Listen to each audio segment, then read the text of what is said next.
सीखने की शक्ति ही बुद्धि है, बंकिंघम। बुद्धि पहचाने तथा सीखने की शक्ति है, गाल्टन। बुद्धि वह शक्ति है जो समस्या को समाधान करने और उद्देश्यों को प्राप्त करने की क्षमता देती है, रायबर्न।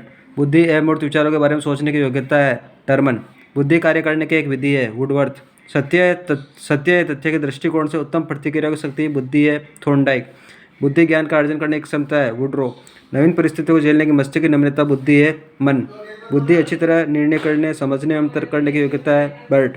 बुद्धि आलोचनात्मक ढंग से सोचने की प्रक्रिया है, स्टनबर्ग। एक कारक सिद्धांत का प्रतिपादन कब किया गया था? 1911 में। द्विकारक सिद्धांत का प्रतिपादन कब किया गया? 1904 में। समूह कारक सिद्धांत का प्रतिपादन कब किया गया? 1938 में। प्राथमिक मानसिक योग्यता का सिद्धांत किसने दिया था? एच.एल. थ्रस्टन ने। केले ने बुद्धि को कितने तत्वों का समूह बताया? 9।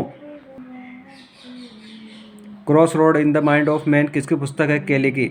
पदानुक्रमिक महत्व का सिद्धांत किसने दिया था? Cyril Burt M Vernon. पदानुक्रमिक महत्व का सिद्धांत कब दिया गया था? 1965 में। वर्नन ने कौन सी योग्यता को महत्व दिया? सामान्य मानसिक योग्यता। बुद्धि का त्रिआयामी सिद्धांत किसने कब प्रस्तुत किया था? गिलफोर्ड ने 1967 में। तरल ठोस बुद्धि सिद्धांत का प्रतिपादन कब किया गया था? 1963 में। वंशानुक्रम पर आधारित बुद्धि है तरल।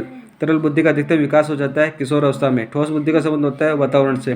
बुद्धि वंशानुक्रम में वातावरण का ही परिणाम है, केटल। बहुबुद्धि सिद्धांत कब प्रतिपादित हुआ? 1983 में। बुद्धि का आश्चर्यजनक सिद्धांत किसने प्रतिपादित किया? बी.एस. ब्लूम ने। लेवल फर्स्ट व लेवल सेकंड सिद्धांत किसने दिया था? जॉनसन ने। त्रिस्तरीय मॉड्यूल का सिद्धांत किसने दिया था? John B. कैरोल ने। शक्ति मनोविज्ञान सिद्धांत किसने दिया था? रीड ने।